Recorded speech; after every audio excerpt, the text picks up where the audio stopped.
दराज से आए दो पार्सल। वाह भाई वाह, आज की तो सुबह ही बहुत अच्छी हुई। मगर इन पार्सल्स में क्या है, चले जी आपके सामने ही करते हैं इसकी अनबॉक्सिंग। सबसे पहले पार्सल में तो मैंने मंगवाया अपना दराज से मोबाइल का बैक कवर। ये इतने दिनों बाद आया, तकरीबन कोई 20 से 25 दिनों के बाद। ऐसा कहाँ से आया? हाँ जी बिल्कुल, दूसरे मुल्क से आया है, जापान से, और वो भी सी के ज़रिए यानी कि शिप के ज़रिए। और ये रहा मेरा पूह वाला मोबाइल बैक कवर। ये देखिए कितना प्यारा पूह है, ये बिल्कुल मेरे में मिल रहा है। मैं हूँ बीवी और मेरे कोई नखरे नहीं उठाता, क्योंकि मैं नखरे करती ही नहीं। हम मिडिल क्लास घरों में यही बताया जाता है, ख़बरदार जो तूने नखरे किए, औरत नखरे करने के लिए बनाए ही नहीं गई, इसलिए मैं नखरे करती ही नहीं।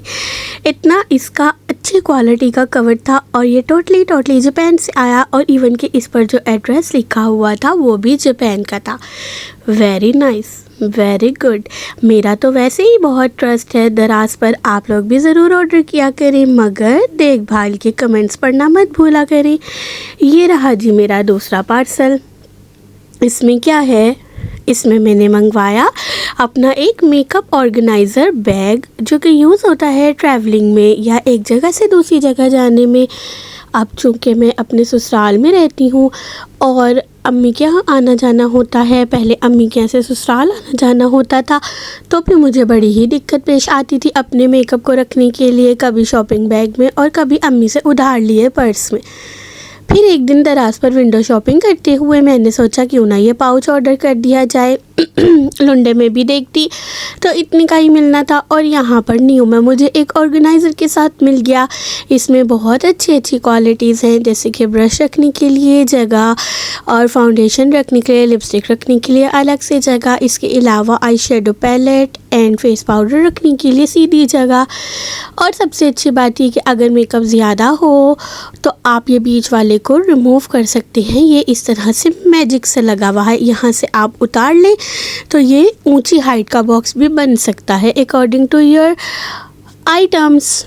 जितनी आपके पास चीज़ें हों उस हिसाब से आप इसको मैनेज कर सकते हैं। तो कैसा लगा आपको मेरा makeup organiser box, comment section में मुझे ज़रूर बताइएगा। दराज से मेरा रिश्ता बहुत पुराना है, कोई 6 साल हो गए, और मुझे दराज ने कभी धोखा नहीं दिया। किस्मत कहीं और अच्छी हो ना हो, मगर दराज के मामले में किस्मत बहुत अच्छी है। सब मेरे से पूछ रहे थे ईद की शॉपिंग कर ली, ईद की शॉपिंग कर ली, तो ये लें जी आपकी बाजी ने ईद के लिए एक शू ले लिया है। चप्पल है ये, और पहले एक ज़माना था बहुत हाई हील्स पहनती थी मैं, बैलेंस हील पहनती थी। अब बस उम्र बुढ़ापे की तरफ जा रही है, तो हम भी ऊंची से नीची पर यानी कि ज़मीन पर आ गए हैं। एक उम्र आती है जिसमें लड़कियां बहुत हवाओं में उड़ती हैं, मैं उससे उड़कर अब नीचे आ गिरी हूँ। तो जी ये देखें, ये है मेरी चप्पल, ये है कलर जो कि मेरा बहुत सारे सूटों पर चल जाएगा। हम मिडिल क्लास फैमिली वाले जब चप्पल लेते हैं तो अक्सर यही कलर्स देखते हैं जो कि काफ़ी सारे सूटों पर चल जाएं। वो क्या है ना, हम इतने लैंडलॉर्ड तो हैं नहीं कि हरे के साथ हरा और पीले के साथ पीला पहनकर खट्टे मीठे बेर बन के ईद पर तैयार होकर खड़े हो जाएं।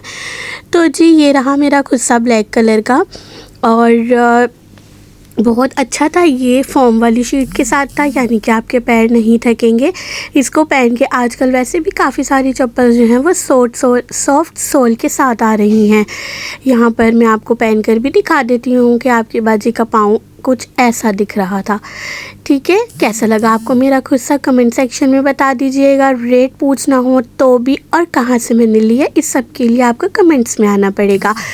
और ये रहा जी मेरा बैग, ये मैंने एक पर्स लिया और काफ़ी अच्छा था, सॉफ्ट सुन स्टफ़ में था, ये शिमरी शेड में नहीं था, और यहाँ पर थोड़ा सा ये चुकंदरी शेड में लग रहा है, मगर दर हकीकत ये मरून शेड में था। बैग इतना पसंद आया कि मेरी अम्मी ने भी फरमाइश कर दी, और मैं इंशाल्लाह मेरी पूरी नीयत है कि मैं ईद का गिफ्ट करके अपनी अम्मी को ये वाला पर्स इस तरह का लेकर दूं अब जब भी मैं टाउनशिप जाऊं। और इसी तरह का मेरी सास को भी बहुत पसंद आया, तो उन्होंने भी कहा था मैं भी मंगवाऊंगी।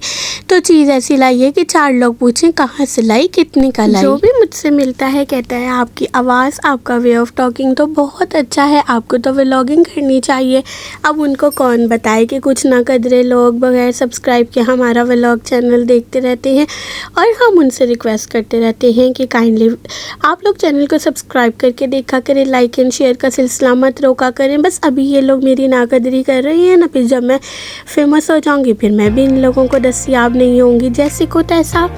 तो प्लीज़ आप लोग अभी वक्त है, सब्सक्राइब कर लीजिए, लाइक का बटन प्रेस कर दीजिए, बेल आइकन को प्रेस कर दीजिए ताकि आपको आने वाले इसी तरह के मज़ेदार व्लॉग्स देखने को मिलते रहें। तो जी जब मेरी इतनी सारी शॉपिंग हो गई फिर मैंने सोचा मैं भी अपनी फैमिली को इफ्तार पार्टी देती हूँ। सब मैं उनके लिए लेकर आई अपने इलाके की फ़ेमस जगह की चिकन कचौरियाँ, घर में बनाए दही बड़े और साथ में थी खजूरें, क्रीम थी। बेसिकली ये दही बड़े मीठे थे, ठीक है, स्वीट दही बड़े थे, तो इसलिए उनको क्रीम के साथ बीट करके पेश किया गया। इसके साथ था हमारा दूध जामे शीरी और बाद में खाना भी था, आबे ज़मज़म था और यही सब था। ठीक है, तो आप बताइएगा कैसी लगी आपको हमारी छोटी सी इफ्तार पार्टी। सबर करो, बोला धक्का बुक्की नहीं करने का, आराम से लेने का। हाँ, और फिर जब इन अंकल ने कह दिया कि धक्का मुक्की नहीं करने का, इसके बाद मैंने इंतहाई तमीज़ और सलीके से चाय बनाई और चाय के साथ बहुत ही मज़े की आलमंड की नान खताइयाँ नोश फरमाई। आप लोगों के रोज़े कैसे जा रहे हैं हमसे कमेंट सेक्शन में ज़रूर शेयर कीजिएगा। हमारे तो बहुत ही निढाल, जिस्म दर्द और इम्यून सिस्टम के डाउन के साथ जा रहे हैं, मगर जो कि एक ज़रूरी फ़र्ज़ है तो उसे पूरा करने का एक शौक़ और जज्बा अलग ही होता है। रोज़ाना अम्मी हमसे कहती हैं कि अगर इतनी गिरी गिरी तबीयत रखनी है तो बराए मेहरबानी रोज़ा मत रखो, मगर हम भी बड़े ढीठ हैं, रोज़ा भी रखेंगे और अम्मी को नखरे भी दिखाएंगे क्योंकि हमारे नखरे सिर्फ अम्मी ही तो देखती हैं। मिलते हैं नेक्स्ट व्लॉग के साथ, तब तक के लिए बाय बाय।